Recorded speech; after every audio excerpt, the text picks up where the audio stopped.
versículo 31 en adelante. ¿Lo tienes? 29-31 dice: y vio Jehová que Lea era menospreciada y le dio hijos, pero Raquel era estéril. Y concibió Lea y dio a luz un hijo, y llamó su nombre Rubén, porque dijo: ha mirado Jehová mi aflicción, ahora por tanto me amará mi marido. Concibió otra vez y dio a luz un hijo, y dijo: por cuanto oyó Jehová que yo era menospreciado, me ha dado también este, y llamó su nombre Simeón. Y concibió otra vez y dio a luz un hijo, y dijo: ahora esta vez se unirá mi marido conmigo, porque le he dado a luz 3 hijos. Por tanto llamó su nombre Leví. Concibió otra vez y dio a luz un hijo, y dijo: esta vez alabaré a Jehová. Por esto llamó su nombre Judá, y dejó de dar a luz. Hasta hemos a ver ahora. Estamos hablando acerca de la vida de Jacob. Estamos hablando acerca de cómo Dios empezó a tratar con él, y de cómo Dios empezó a hacer evidente las promesas que Dios tenía para su pueblo a través de Jacob. La promesa de la bendición a todas las familias descendió en Jacob, y a su vez no solamente en Jacob mismo, sino también en la gente que iba a estar al lado de Jacob, en este caso sus esposas. Dios empezó a dar descendencia a este hombre que se llamaba Jacob, y le empezó a dar descendencia por la primera mujer que tuvo, por Lea. Lea, recordemos que fue la primera mujer que Labán, su padre, le dio a Jacob, y esta mujer era la que Jacob no esperaba. Jacob esperaba a la hermana menor que se llamaba Raquel. Entonces, de todos modos, Jacob tomó por esposa a las dos. Y Lea empezó a ser menospreciada por su hermana. ¿Por qué crees tú que empezó a ser menospreciada por su hermana? Pues bueno, alguien que ama a una persona y que está quizá podamos decir por conveniencia o por compromiso con otra persona, ¿cómo crees que se sienta una y otra? ¿Cómo crees que se sienta la persona por la cual tú dices que amas o estás con ella, pero solamente estás por puro compromiso, por cumplir con la sociedad o por cumplir con algo que tú hiciste hace mucho tiempo? ¿Cómo crees que se sienta la gente? Yo te decía hace 8 días, y te decía el ejemplo de darle a tu esposa, por ejemplo, los hombres, un ramo de flores por compromiso. ¿Cómo se siente eso? Pues se siente feo, ¿no? Entonces, era algo así, de esta manera. Y por eso dice el 31, vio Jehová que era Lea menospreciada. ¿Y qué significa esto de que era menospreciada? Yo creo que en la vida de Raquel y en la vida de Lea, Raquel estaba de alguna manera sintiéndose más que su hermana, diciendo: mira, a mí sí me ama. Ha luchado por ti 14 años, y por ti solamente fuiste un engaño de mi padre. Está por ti por compromiso. ¿Cómo crees que debió haberse sentido Lea? Pues imagino que muy mal. Entonces, vio Jehová que Lea era menospreciada, y le empezó a dar descendencia. En estos 5 versículos que acabamos de leer, se resalta la bendición de Dios que se había prometido, porque había prometido multiplicar la descendencia de Jacob. Y es precisamente la esposa desamada, la que no amaba, la que es particularmente fecunda por disposición divina, que tiene especial providencia de los que necesitan un amparo. La esterilidad era tenida en aquel entonces como una afrenta a la sociedad israelita, como algo casi una maldición que Dios les daba, que tenía la gente, porque la bendición era para la gente que Dios diera descendencia. Entonces, si la gente no tenía descendencia, entonces significaba que Dios no estaba con ellos. Esa era la creencia de aquel entonces. Por eso el corazón tan contrito, por eso el corazón tan triste de la gente que no podía tener descendencia en aquel entonces. Así la esposa despreciada por Jacob es recompensada con el nacimiento inmediato de 4 hijos. Los nombres de cada uno de ellos, de los hijos, son acompañados de una explicación de la madre en cuanto a circunstancias que estaba pasando en ese momento. ¿Cómo se llamaban los primeros 4 hijos? Porque tuvo más, que vamos a ver ahorita. Los primeros 4 hijos de Lea, ¿cómo se llamaban? El primero, ¿cómo se llamó? Rubén. Rubén fue el primogénito, ¿ok? Estos nombres que estamos viendo son los nombres que posteriormente se van a convertir en las 12 tribus del pueblo de Israel. ¿Sale? El primero se llamó Rubén, el segundo se llamó Simeón, el tercero se llamó Leví, y el cuarto en este capítulo se llamó Judá. Ok, ¿qué significa Rubén? Jehová ha mirado mi aflicción. Ok, ver un hijo, eso significa. ¿Qué significa Simeón? Por cuanto Dios oyó. ¿Ok? ¿Qué significa Leví? ¿Qué significa Leví? Me uniré a mi marido. ¿Qué significa Judá? Alabanza. ¿Ok?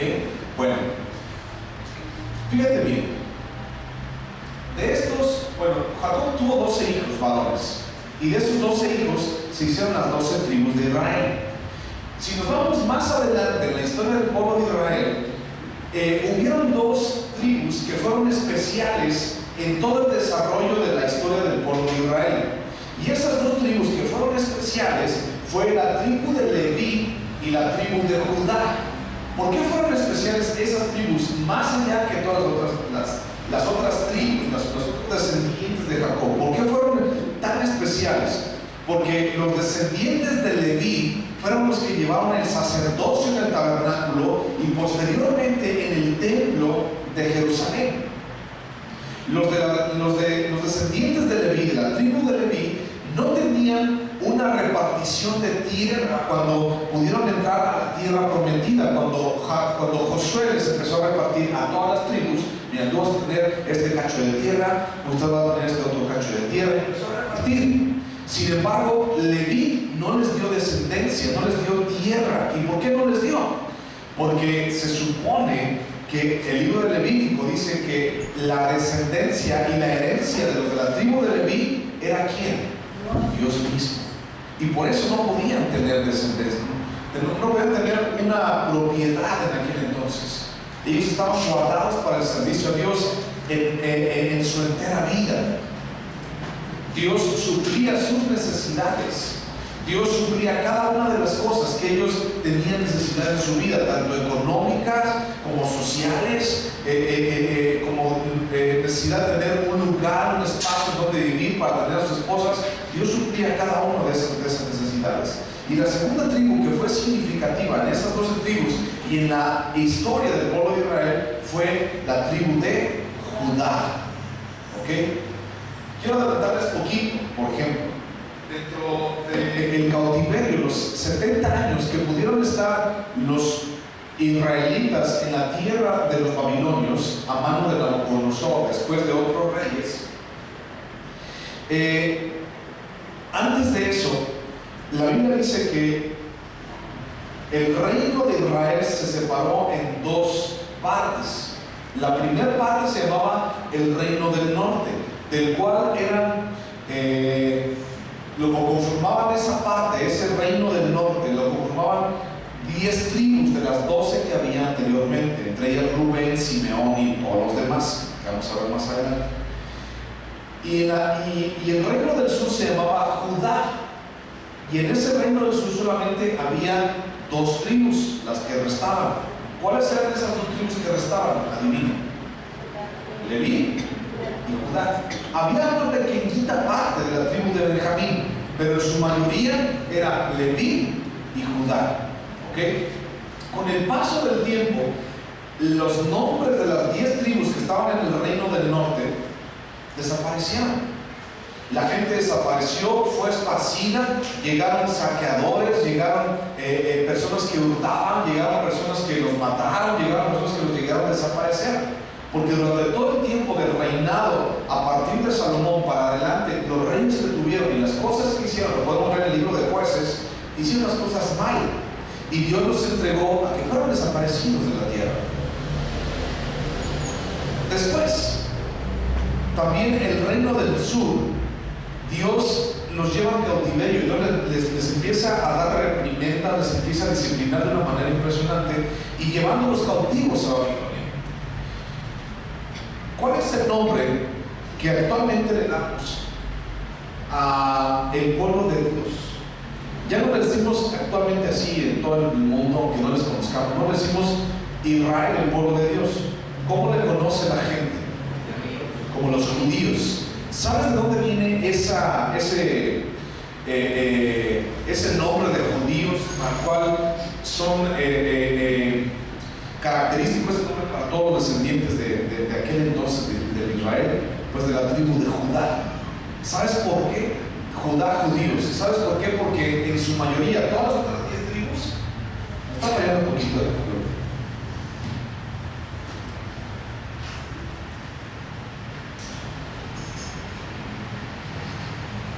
Sí. Ok. ¿Sabes por qué prevalecieron? ¿Por qué prevaleció la tribu de Judá a lo largo del tiempo? ¿Y por qué se tomó ese nombre de judíos para poder identificar al pueblo de Dios? ¿Sabes tú cuál es uno de los títulos de Jesucristo? El león de la tribu de Judá. Era necesario que la tribu de Judá prevaleciera hasta el final, porque desde el momento en que Dios iba a bendecir a cada uno de las 12 tribus, a cada uno de los 12 hombres descendientes de Jacob, que vamos a ver mucho más adelante en el libro de Génesis, Dios le dice que de ti será la simiente de bendición, de ti Judá, todos te alabarán a ti y todos te bendecirán a ti, porque de la tribu de Judá iban a ser el Mesías. Entonces, los demás desaparecieron, se hicieron minoría, y los que prevalecieron fueron los de la tribu de Judá. Fíjate cómo es posible, o salta a la vista, cómo es que Dios bendice de una manera tan padre la vida de Lea, aún siendo menospreciada por su esposo, que le da a ella la oportunidad, aunque ella no supo más adelante qué pasó con estos hijos cuando se murió, pero le da la oportunidad de poder tener a las 2 tribus más bendecidas de toda la historia en su vientre. ¿Qué significa? Que Dios contesta y que Dios ve tu aflicción y mi aflicción, porque dice: y vio Jehová que era Lea menospreciada. Mira, hice un ejercicio que te voy a compartir. Junté los 4 significados de los nombres de los primeros 4 hijos de Lea. ¿Okay? Ya dijimos qué significa cada uno. Y hizo una bonita canción. Eso lo hice yo, eso no está en la Biblia, ¿ok? Se hizo una bonita canción que te voy a decir a continuación. ¿Ok? Fíjate bien, escucha. Rubén, Simeón, Leví y Judá. ¿Ok? En ese orden les voy a decir el significado de sus nombres. Dice: ha mirado Jehová mi aflicción, por cuanto oyó Jehová que yo era menospreciada. Esta vez se unirá mi marido conmigo. Esta vez alabaré a Jehová. Está padre, ¿no? Ya cuando los juntas todos, está padre. Mira, lo vio. Gloria a Dios por eso. Entonces, está padre el poema, está padre la canción, te la repito. Ha mirado Jehová mi aflicción, Rubén, por cuanto oyó Jehová que yo era menospreciada, Simeón. Esta vez se unirá mi marido conmigo, Leví. Esta vez alabaré a Jehová, Judá. Está padre. Y es padre la vida cuando juntas esas cosas. ¿Qué pudiéramos sacar de esto cuando dice: y tuvo un hijo y luego tuvo otro hijo, y se llegó allá y tuvo otro hijo, y luego prosiguió y tuvo otro hijo? ¿Qué pudiéramos sacar de eso? Pudiéramos sacar, y bueno, yo les saqué para ustedes este poema o esta canción. Vamos al libro de Levítico 26 para poder entender más esta canción. Levítico 26. Si estás apuntando, te la voy a repetir otra vez. ¿Ok? Te la voy a repetir otra vez si estás apuntando mientras buscas Levítico. Dice: ha mirado Jehová mi aflicción, por cuanto oyó Jehová que yo era menospreciada. Esta vez se unirá mi marido conmigo. Esta vez alabaré a Jehová. Nuevamente: ha mirado Jehová mi aflicción, Por cuanto oyó Jehová que yo era menospreciada, esta vez se unirá mi marido conmigo, esta vez alabaré a Jehová.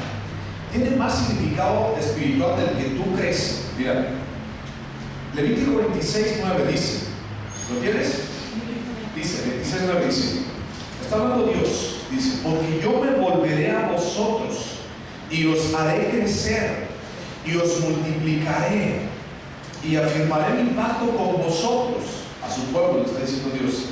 Y luego dice, comeréis lo añejo de mucho tiempo y pondréis fuera lo añejo para guardar lo nuevo. Y pondré mi morada en medio de vosotros y mi alma no os abominará. Y andaré entre vosotros y yo seré vuestro Dios y vosotros seréis mi pueblo. Yo Jehová vuestro Dios, que os saqué de la tierra de Egipto para que no fueseis sus siervos, y rompí las coyundas de vuestro yugo y os he hecho andar con el rostro erguido. Si ya entendiste, que bueno, si no te lo vas a poder explicar, mira. Esta canción que Lea cantó de alguna manera, te la voy a cantar como si Dios la estuviera diciendo, ¿ok? La voy a voltear. Y es como si Dios la estuviera diciendo en esta ocasión. Dice Dios, he mirado tu aflicción, te he escuchado, porque tú eres menospreciado. Esta vez, yo siendo el marido, me uniré contigo y me podrás alabar. ¿Qué es lo que hizo Dios en el tabernáculo? ¿Qué es lo que hizo Dios cuando mandó a su Hijo unigénito para morir por ti y por mí? Si no es procurar que tú y yo estuviéramos unidos a Él. ¿Qué es lo que hizo Dios al procurar, no solamente en el tabernáculo y con el sacrificio de Cristo, contigo y conmigo? ¿Qué es lo que hizo Dios? Pues bueno, buscar que tú y yo estemos con Él, porque de tal manera amó Dios al mundo, porque de tal manera amó Dios a ti y a mí, porque ha visto nuestro menosprecio, porque ha oído nuestros ruegos, que ha buscado poder tener un canal para ti y para mí, en medio de Dios y de ti, para que tú le puedas escuchar y para poder llegar como un marido, como un padre delante de ti y abrazarte y decirte, aquí estoy, y decirte, no pasa nada. ¿Alguna vez tu hijo pequeñito ha tenido miedo de algo?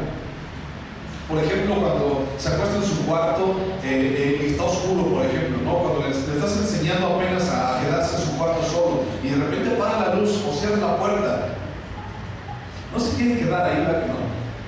Dicen, no me quiero quedar, y se van y cuando tú te duermes se van a tu cama y ahí están las manos encima de ti, con los pies encima, así, todo el otro. Les da miedo. O cuando les da miedo de alguna otra cosa, buscan a su padre, buscan a su madre, ¿o no? Una vez, fíjate, dijo un hombre que hizo un experimento medio cruel, pero lo hizo de esa manera. Andaban en una plaza en León, este cuate, y andaba con sus hijos, sus dos hijos. Entonces sus hijos eran medios, andaban en la baba, los chamacos que vienen los juguetes, que no sé qué, que no sé cuánto. Entonces el papá hizo un experimento medio cruel porque se les escondió. Y fue un domingo que había muchísima gente. Entonces de repente los niños en la baba, que no sé qué, los juguetes y todo lo demás, de repente voltearon y no estaba papá. Y había muchísima gente. ¿Cómo crees tú que se fueron los niños? Así como. Y empezaron a voltear a todos lados y empezaron a ponerse así. ¿Y dónde están? Y no los veo. Y a lo mejor se quedó en la tienda y no sé qué. Y mi papá y mi mamá y todo. Y el papá por acá.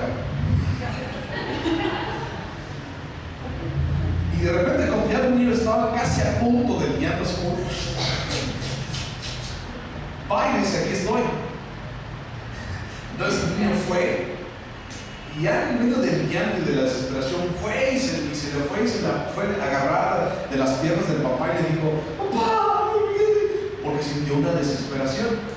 Medio cruel, ¿verdad, papá? Pero se dio cuenta de algo, de que nosotros necesitamos correr a los pies de Dios de esa manera, y que necesitamos entender que el esposo, que el padre que tenemos, que el amigo que tenemos en Dios, Dios lo estableció para poder estar con nosotros y podemos descansar en Él.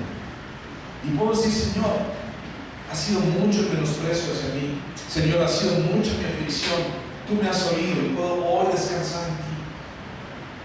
Zacarías 2, vamos a ver qué dice Zacarías 2. Levítico nos habla acerca de que estaré con ustedes, porque los saqué de un lugar específico, porque voy a andar entre ustedes. Yo seré vuestro Dios y vosotros seréis mi pueblo. Y andarás, esto me gusta, con el rostro erguido. Fíjate, mientras buscas Zacarías 2, ¿cuál era una de las cosas que más aborrecía Dios del pueblo de Israel? De aquí para adelante, el rostro de dura cerviz delante de Dios. ¿Y qué es de dura cerviz delante de Dios? Aquel rostro que no se humillaba delante de Dios, que buscaba lo suyo propio. ¿Sabes cuál es cerviz? El cuello, las cervicales. Entonces, alguien que te ve así, ¿qué te da? ¿Por qué me está retando? No. Pero alguien que va contigo y te va a decir, sí, mira, lo que pasa es que sí. ¿De qué sensación te da? Como de humildad, ¿no? Entonces, el pueblo era de dura cerviz. Así como, ¿por qué me sacaste? ¿Por qué me sacaste de Egipto? Yo estaba bien a gusto. ¿Por qué me dijiste? ¿Por qué me sacaste de mi cama calientita? Si yo estaba bien padre, todo lo que yo hacía, aunque fuera un esclavo, tenía las cosas ya viendo en mi vida. Yo lo saco de allí. Y la gente le empezó a reclamar. Y es bien curioso que en este versículo dice, ustedes serán mi pueblo, yo seré su Dios. Y luego dice al final del 13, los haré andar con el rostro erguido. Es por fuerza de Dios, no por nuestra fuerza. Es de alguna manera, y quiero que lo entiendas así, es por el orgullo de Dios que estamos de pie, no por nuestro orgullo. Es por buscar de Dios, es porque pone Él su fuerza en nosotros y no porque nosotros creamos bien fuertes y Juan Cananey para poder soportar cada cosa que venga en contra de nosotros. Zacarías 2:10 dice, Zacarías 2:10 dice, fíjate con qué comienza: canta y alégrate, hija de Sión, porque he aquí vengo y moraré en medio de ti, ha dicho Jehová.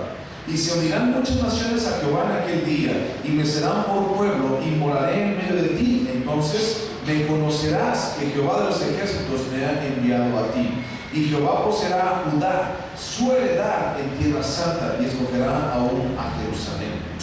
Calle toda carne delante de Jehová, porque Él se ha levantado de su santa morada. ¿Qué significa esto? En Levítico podemos ver que la gente, o que Dios le está hablando solamente al pueblo de Israel, y que ya después aquí en Zacarías dice que toda nación, muchas naciones, se unirán a Dios y cantarán y se alegrarán en su presencia. Y en esas naciones estamos tú y yo. Dentro de esas naciones estamos tú y yo.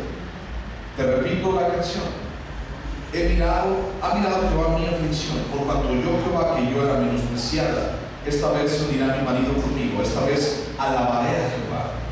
Es decir, cantamos, nos alegramos, porque Él ha buscado estar con nosotros, porque Él ha buscado guiarnos, ha buscado abrazarnos. Y aunque tú no quieras abrazarle y buscarle muchas veces, Dios sí busca poder estar contigo porque te ama.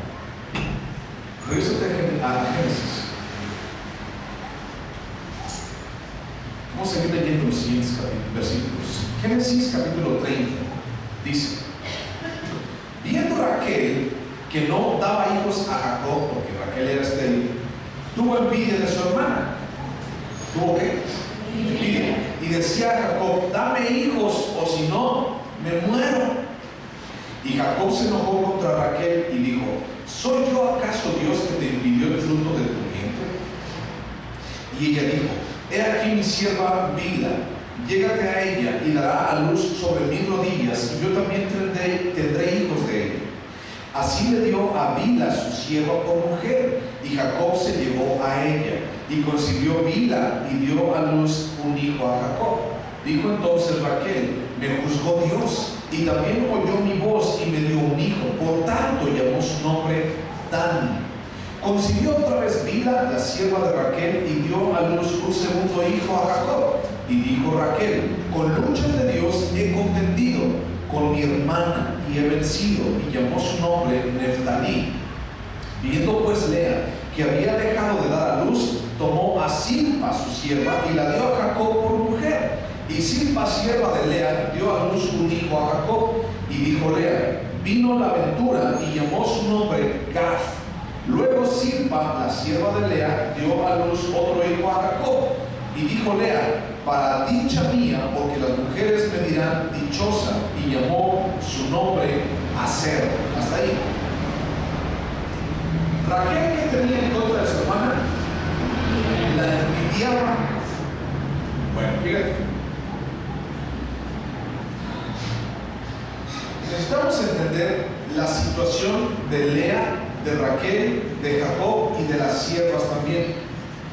¿Qué acaso Dios no dice? Lo dijo desde Génesis, que te unirás a una sola mujer y serán una sola carne. ¿Qué acaso Dios está bendiciendo la poligamia, por ejemplo, aquí? Porque ya el Jacob lleva 4 mujeres: Raquel, Lea, Silpa y Bilha. Ya lleva 4 mujeres. Y de esas 4 mujeres iban a nacer las 12 tribus de Israel, y Dios los bendijo. ¿Qué acaso Dios bendice que tengan muchas mujeres? No. En esta ocasión, la tradición de aquel entonces, aunque fuese una tradición que de aquí para adelante se ve mal de parte de Dios, eso era lo que pasaba en aquel entonces. ¿Qué era lo que pasaba con la que tenía una sierva? Decía: si yo soy estéril, si yo no puedo tener hijos, llégate a mi sierva, ten relaciones con mi sierva, y el día que ella esté dispuesta a dar a luz, a parir, ¿sabes qué es lo que hacía la ama o la dueña? Se ponían así de rodillas delante de la que iba a parir, y el hijo que salía del vientre de la mamá o de la sierva, ella lo agarraba así en sus rodillas. Entonces se manchaba de todo lo que tenía que mancharse, de sangre, de fluido de la placenta, de todo se manchaba sus rodillas la ama, y decía: este es hijo mío. Esa era la forma de adopción en aquel entonces. Si una mujer le permitía a otra mujer que estuvieran así en sus rodillas o así para recibir a su hijo, significaba que se lo daba, que se lo entregaba. Entonces esa es la forma en aquel entonces.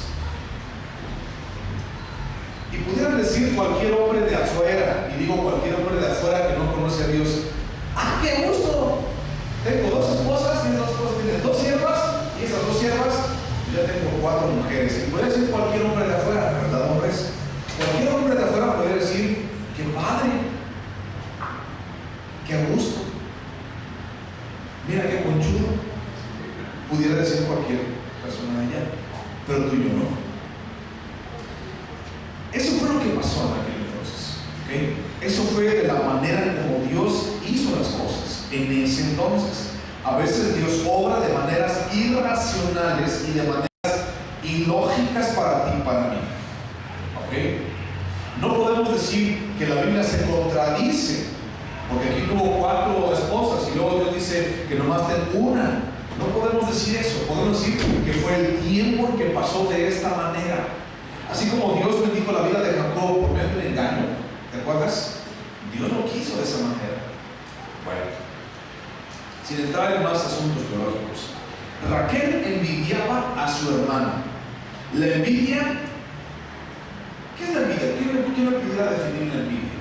La envidia es dolerse porque el prójimo está bien y tú no. No hay pecado odioso o más odioso y más dañino como la envidia. Y la Biblia habla mucho acerca de la envidia. Necesitamos estar vigilantes de que no exista envidia en nuestro corazón. Podemos cabida a esta pasión en nuestra mente. Fíjate, paso por paso. Envidia. La palabra envidia viene del latín invideo, que significa contemplar muy de cerca algo, observar con atención maliciosa de las ventajas que disfrutan otros. Eso es envidia para el latín.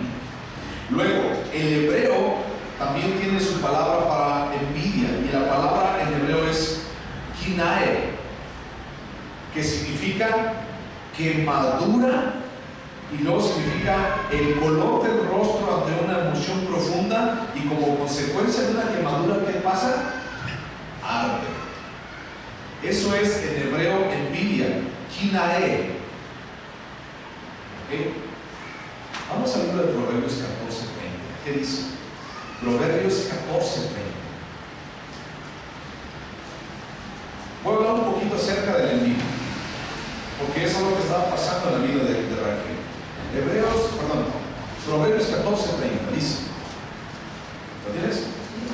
Dice, fíjate, el corazón apacible es vida de la carne, mas la envidia es carcoma de los huesos.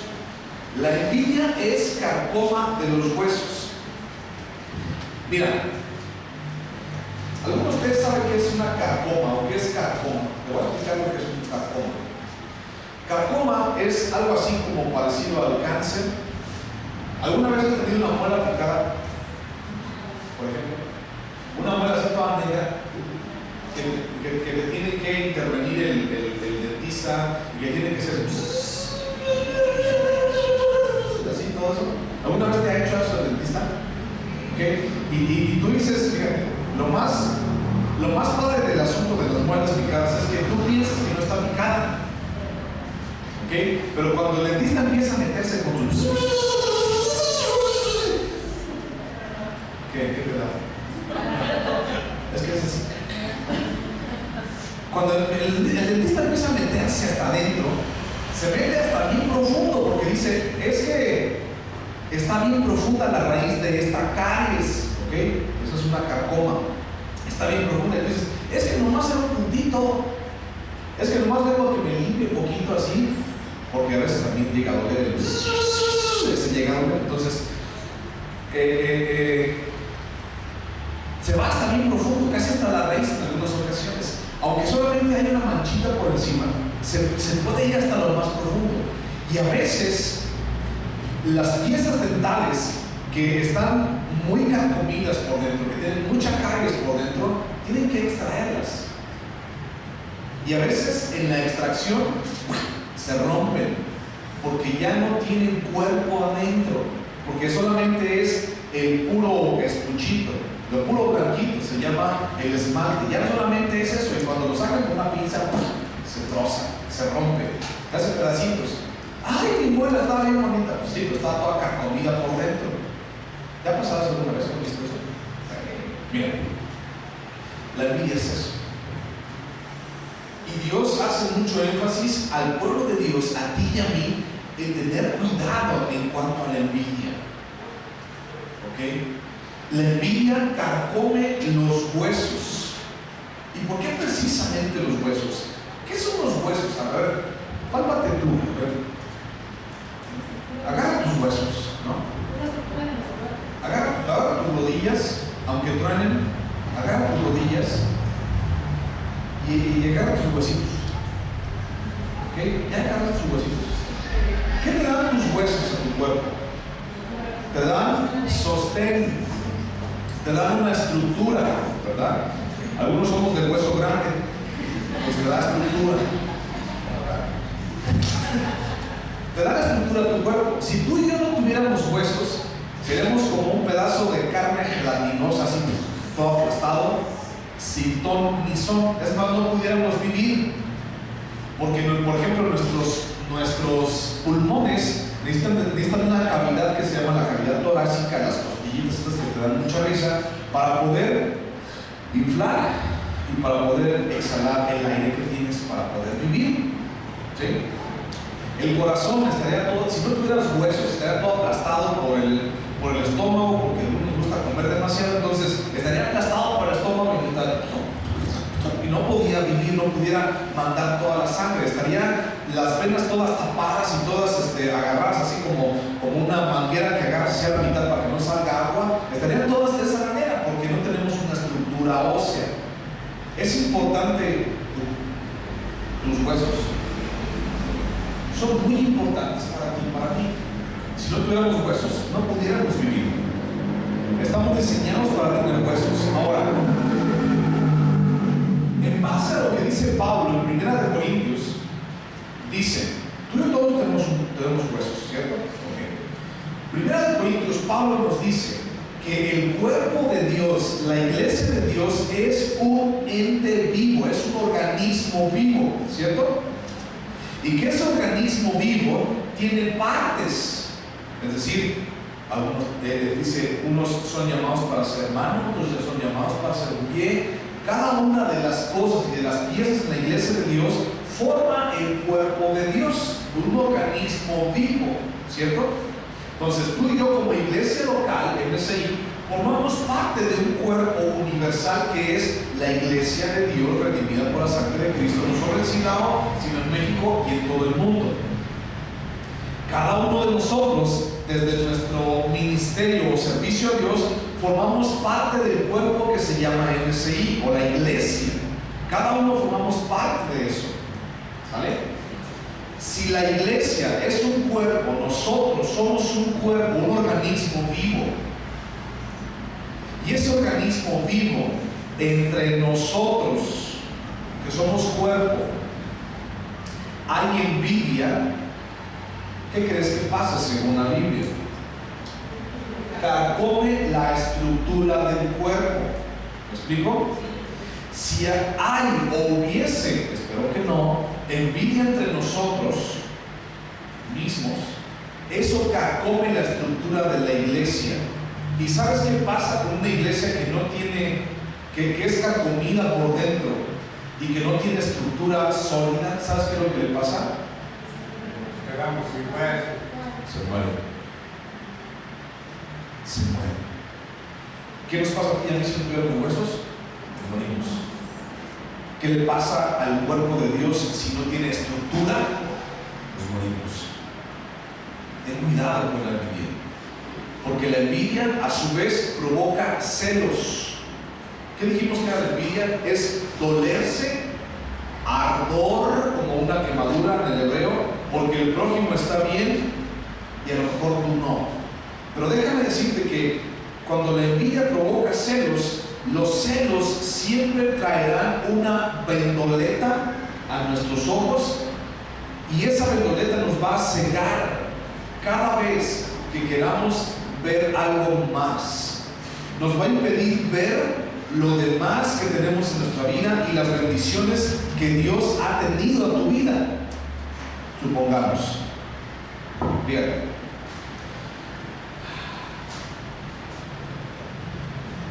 vamos a imaginarnos una escena de envidia. Supongamos que tú en tu corazón estás viendo una vida y dices tú: Señor, ¿cómo envidio a Alejandro? Porque tiene un cabello rizado tan precioso. ¿Cómo le envidio? Señor, ¿cómo le envidio? Porque tiene unos ojos pispiretos, alegres. ¿Cómo le envidio? Porque yo tengo ojos de guachinango a medio ojo. Señor, ¿por qué a él le diste unos ojos tan preciosos y un cabello tan sedoso y abundante? ¿Y por qué a mí no me los diste? ¿Por qué me diste unos pelos necios que no me los puedo aplacar por nada del mundo? ¿Por qué a mí me diste esto? ¿Y por qué no me diste unos ojitos tan preciosos como se los diste a él? ¿Por qué no me diste unas pestañas tan bonitas y tan largas? Mira, no es el ventilador, son mis pestañas. ¿Por qué se los diste y por qué a mí no? Si te pones en ese ejemplo, tengo pestañas largas. Si te pones en ese ejemplo, si te centras en lo que no tienes en tu vida y lo ves en los demás, nunca vas a poder ver lo que Dios te ha dado a ti. ¿Ok? Y déjame decirte que cada uno de nosotros somos bellos y hermosos para Dios. No importa si tienes pestaña grande o pestaña corta, si tienes pelo, si no tienes pelo, si tienes ojos pispiretos o si no los tienes, o tienes ojos saltones. De todos modos, Dios te ama y eres hermoso, pero el asunto es que la envidia provoca celos, los cuales ciegan tu vida y no te deja ver lo demás. Déjame dar otro ejemplo muy rápido. cuando tú y yo empezamos a diezmar, o cuando tú y yo diezmamos a Dios, le damos lo que es debido a Dios, cuando tú y yo lo hacemos de esa manera, si tú estás teniendo o estás esperando que Dios cumpla o que pague todas tus deudas por medio del diezmo, déjame decirte que es probable y Dios lo promete, pero el asunto es, tú empiezas a diezmar, pasa un mes, pasan 2 meses y de repente dices, es que no veo nada, no veo que Dios en realidad me bendiga. ¿Sabes por qué no ves que Dios te bendice? Porque si Dios le quiso sacar de una deuda, tú te empiezas a endeudar con otra. Porque si ya algún día viste poquito de bendición, no puedes ver bendición en todas tus deudas anteriores. Si viste un día un resquicio, una lucecita de bendición, lo primero que vas es al cine, te lo gastas todo y ya te gastas las palomitas y al cabo traigo más que me están haciendo, ellos pidan todo lo que quieran y inviten a todos sus amigos y después al otro día, ¿por qué no me bendice Dios? ¿Por qué si te estoy diezmando? Pues es que estás haciendo las cosas mal. No puedes ver la bendición de Dios a través del diezmo porque estás viendo, tratando de ver otra cosa diferente que no es la bendición de Dios. No podemos ver las bendiciones o el montón de cosas preciosas que Dios ha puesto en tu vida porque sigues envidiando los ojos espirituales del que está enfrente y no ves que tienes unos ojos preciosos y no ves que tu semblante y tu rostro erguido por la fuerza de Dios es más precioso que mi rizado pelo. ¿Ok? No lo vemos porque hemos dado paso a la envidia y de envidia yo paso a los celos. ¿Y qué pasa después? No puedes ver, no quieres ver, no te atreves a ver. ¿Y qué pasa más adelante? Cuando tú quieres servir a Dios, no puedes servirle porque buscas lo que Él tiene, porque buscas lo que como a ella Dios le habla, porque buscas como de qué manera Dios le da a ella las cosas o le bendice a ella en el diezmo, le bendice a ella con los niños, porque empiezas a ver cosas que tú no tienes. ¿Y sabes cómo vas a salir de eso? Nunca, porque siempre hay alguien personalmente mejor que tú. Hay alguien que tiene el pelo más largo, siempre hay alguien que tiene los músculos más grandes, siempre hay alguien que tiene 2 centímetros más de estatura, siempre hay alguien que tiene una voz más preciosa que la tuya, siempre hay alguien que tiene una piel más tersa que la tuya, siempre habrá alguien personalmente, pero en Dios todos somos hermosos. No veas lo que hay en el de enfrente. No veamos lo que tiene el otro, el que tú no tienes, porque no va a haber nada de bendición en eso. ¿Qué fue lo que pasó con Raquel cuando estaba viendo que Lea tenía hijos? Envidia. ¿Y sabes qué fue lo que hizo Dios en su vida de Raquel? No permitió que tuviera hijos. ¿Cómo se llama eso? Esterilidad. ¿Cómo se llamaría a las cosas que tú y yo emprendemos como iglesia, como cuerpo de Dios, MSI? ¿Cómo se llamarían las cosas que emprendemos, a los proyectos que hacemos, a las cosas que decimos, vamos a hacer esto, vamos a hacer aquello como iglesia, y vamos y salimos y decimos y no sé qué y esto, aquello? ¿Cómo se llamaría eso que planeas y nunca pasa? ¿Cómo crees que lo podemos llamar? Esterilidad. ¿Y sabes por qué viene la esterilidad? Le vino a Raquel la esterilidad por la envidia. ¿Sabes por qué podría haber esterilidad en la iglesia? Por envidia.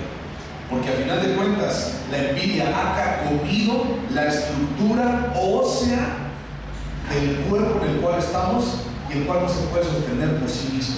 Entonces, más allá de planear, de hacer, de buscar y de ejecutar cosas y proyectos, estamos tratando de sobrevivir porque no tenemos huesos y estructura. Estamos tratando de hacer esto y más allá de vivir, estamos sobreviviendo como iglesia. Ten cuidado con la envidia y más con la envidia de nosotros. Cada quien Dios le ha puesto algo especial en su vida. Gálatas 5:26 dice lo siguiente. Gálatas 5:26 dice: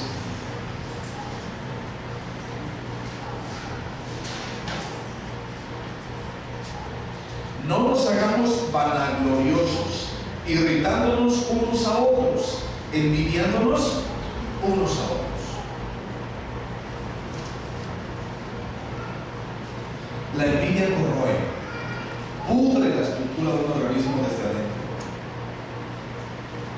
¿Alguna vez has visto un edificio muy bonito por fuera, pintadito, muy padre, pero que sus cimientos están muy débiles y que viene cualquier viento, viene cualquier cosa y los tira? Por ejemplo, esos muros que están allá atrás rojos son muros de tabla roca, estos. Podemos pintarlos muy bonitos, podemos ponerle dibujitos muy padres, pero si cualquiera de nosotros nos aventamos arriba de esos muros, ¿sabes qué nos pasa? Se rompen o se pueden llegar a caer.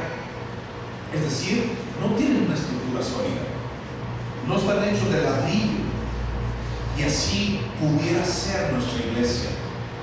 Pudiera parecer muy bonita por fuera, pudiera ser que viene gente y dice, ay, qué padre, y el amor y todo lo demás, pero estamos podridos por dentro por causa de la envidia y por causa de los celos. Tengamos cuidado con eso, porque entonces ahí es responsabilidad de cada uno de nosotros, porque no hemos velado y visto por nuestra iglesia, porque hemos permitido que la caries y la carcoma penetre y penetre y penetre. ¿Qué pasa cuando vas al dentista y te metes a cosas?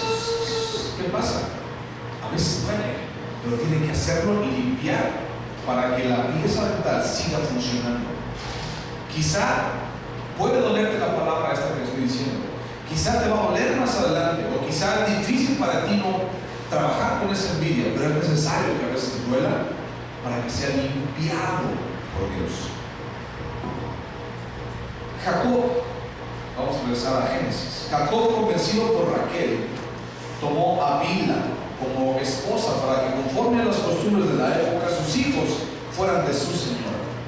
Si su corazón de Jacob hubiera estado influenciada por las malas pasiones, Raquel habría tomado a los hijos de Lea como suyos propios. Perdón, si no hubiera estado influenciado por las malas pasiones, Raquel era su hermana Lea. ¿Algunos de ustedes tienen sobrinos?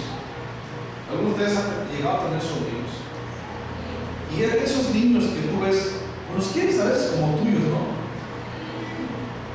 Dicen los, se los llevan. Porque son parte de tu hermano o de tu hermana. Y los podemos adoptar como nuestros. Imagínate, Raquel y Lea eran hermanas, y que sus hijos, que Lea tuviera hijos y que Raquel no tuviera hijos, hizo una línea ahí divisoria y dijo, yo no los quiero, son chiquillos, están re feos, están todos prietos, yo no los quiero, son remandosos, yo quiero tener mis propios hijos, yo no puedo tener mis propios hijos por causa de la envidia. Entonces, Jacob, te doy a mi sierva Bilha. Llégate a ella, no una vez, sino varias, y tuvo más hijos. Como ejemplo de su deseo de poder sobre los hijos, de decidir sobre los hijos, se complace en darles nombres que llevan la marca de la rivalidad que tenía con su hermana. ¿Cómo se llamó, por ejemplo, Dan? ¿O qué significa Dan? Dice, me juzgó Dios y también oyó mi voz y me dio un hijo. Jejeje. Bueno, no dice, pero esa es la intención con la cual la dice. ¿Ok? Me juzgó Dios y también oyó mi voz y me dio un hijo. Éjele, me dio un hijo. Y luego fíjate cómo el otro que le nace, Neftalí, con luchas de Dios he contendido con mi hermana y he vencido. Éjele, me dio otro hijo. ¿Te fijas el corazón de Raquel? No dice, pero esa es la intención con la cual lo dice. Y así le puso sus hijos. Éjele, ya tengo hijos. No, nomás tú. Y la otra dice, son adoptados, pues ¿qué tiene? Pero son míos. Mira, muy rápidamente. ¿Sabes de dónde proviene la palabra hijo en hebreo? De una palabra que es ben. B de burro, E-N. Ben. De ahí proviene, es la palabra en hebreo para hijo. ¿Y sabes qué significa? A su vez proviene de una palabra que es baná. Ben, baná. Y baná significa edificar y fortificaron.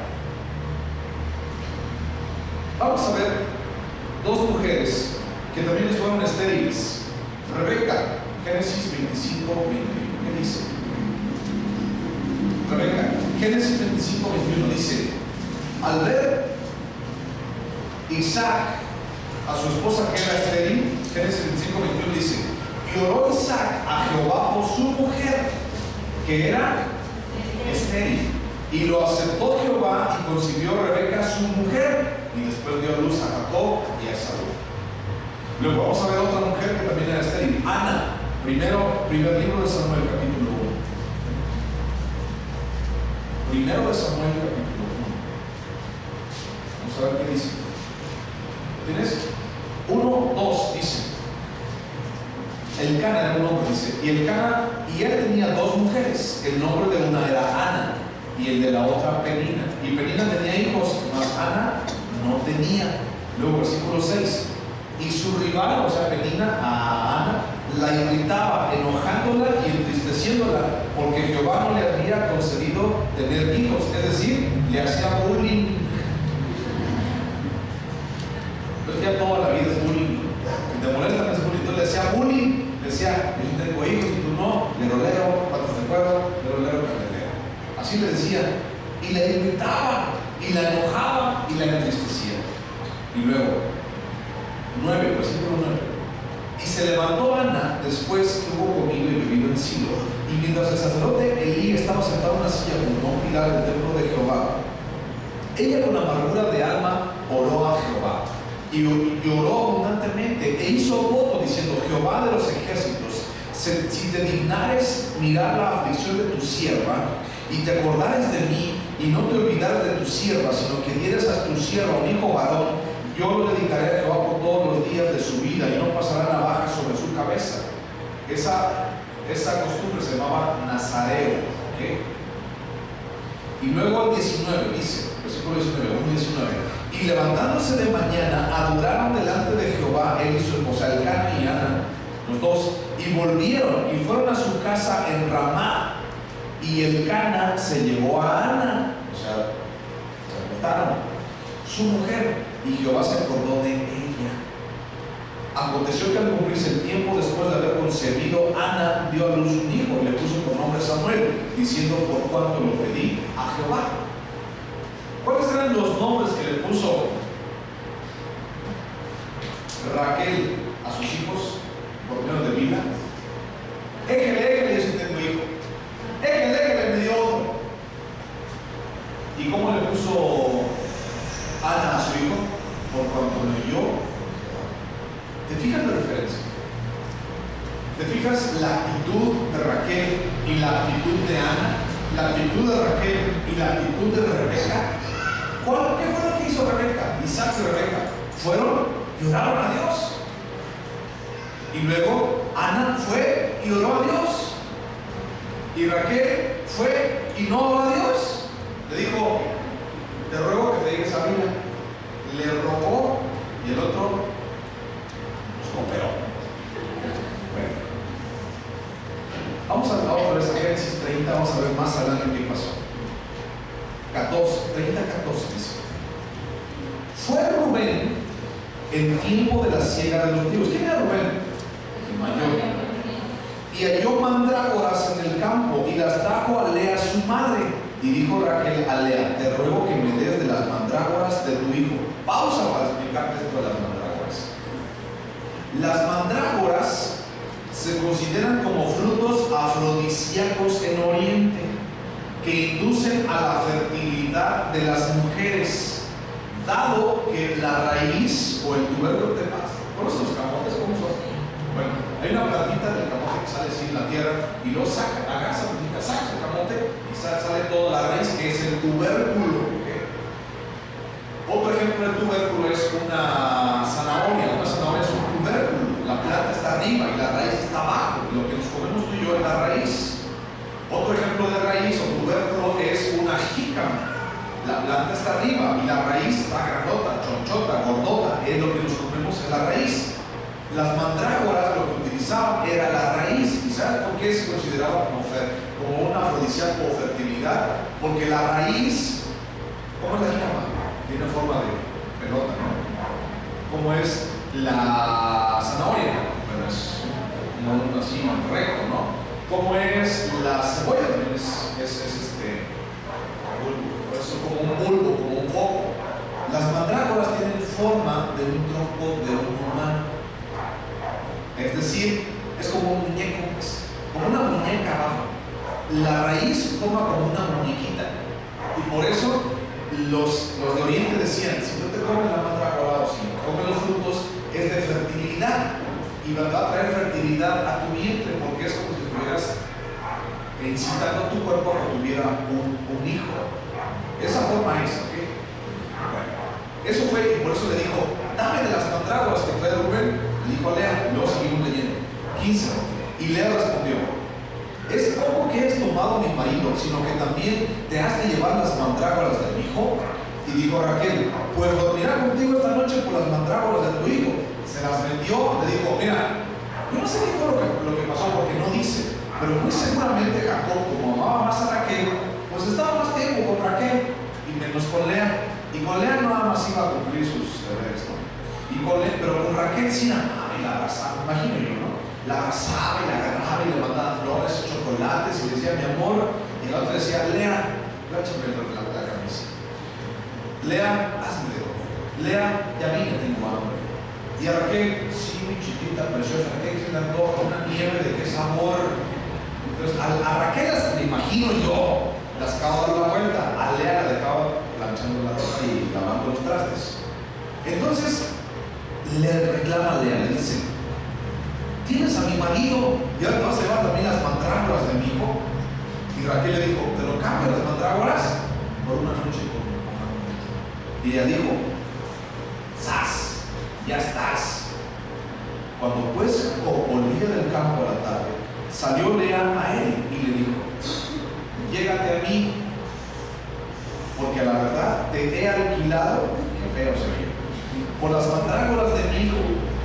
Y durmió con ella aquella noche. Le dijo, ya te cambié por unos camotes, entonces por favor. Entonces fue, y el otro muy negado fue, y oyó Dios a Lea y concibió otra vez, fíjate, y dio a luz el quinto hijo a Jacob.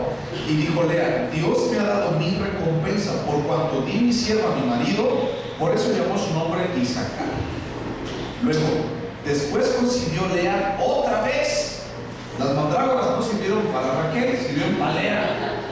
Y dio a luz el sexto hijo a Jacob. Y dijo Lea, Dios me ha dado una buena dote. Ahora morará conmigo mi marido, porque le he dado a luz 6 hijos. Y llamó su nombre Zabulón. Pausa. Una de las cosas por las cuales la gente, las mujeres pensaban en aquel entonces que podían contener a su esposo es por los hijos que le habían dado. ¿Le había dado cuántos hijos varones hasta este momento? 6. Y dijo, ahora este hombre va a estar conmigo, porque le he dado descendencia más que la que ama. Entonces va a estar conmigo. Sigo leyendo. 21. Pues la misma Lea dio a luz una hija y llamó su nombre Dina.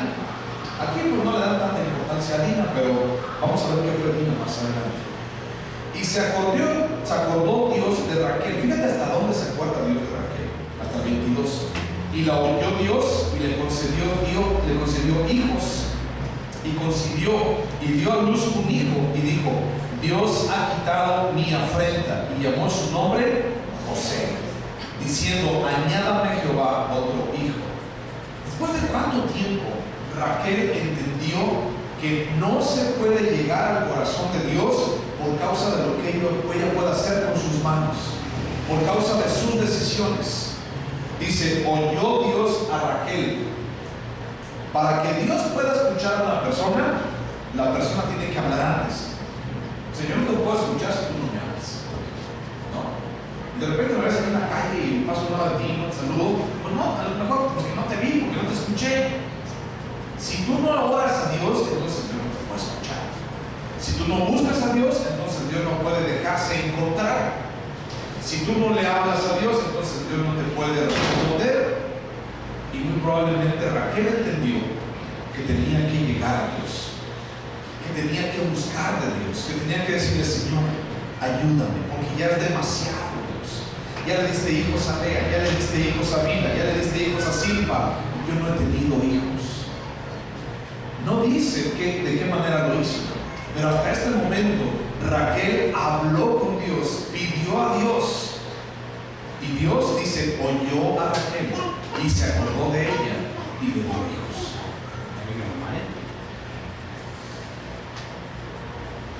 De alguna manera, en la vida de Raquel, no solamente había infertilidad en su vientre, la infertilidad en nuestros corazones sí puede ir mucho más lejos de lo que pensamos.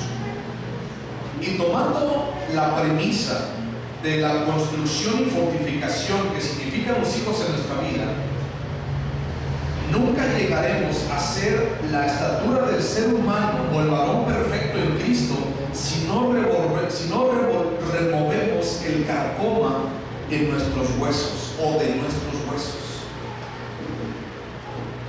Mateo 6:27. Vamos a ver qué dice. Ya casi termino. Mateo 6:27.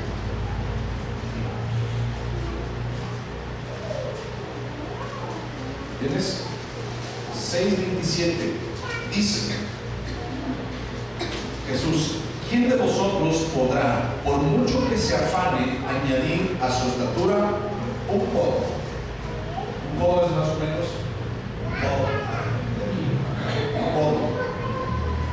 ¿Quién de nosotros, por más que se afane, por más que se ponga zapatos de plataforma, por más que se estire en la noche, por más que corra, quién de nosotros puede añadir más estatura a nuestra propia estatura? ¿Quién? Nadie. Raquel, por más que se afanó, ¿pudo dar hijos? No. ¿Qué fue necesario que tuvo que hacer? Llegar a Dios. Luego, Efesios 4:13, último versículo.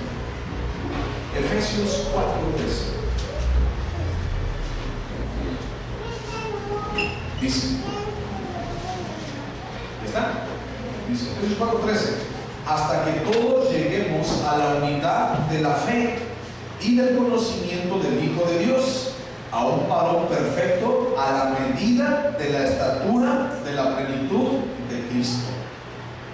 Hasta que todos lleguemos a la estatura de Cristo. Tú no puedes ser fértil en la iglesia si Cristo no quiere que lo seas.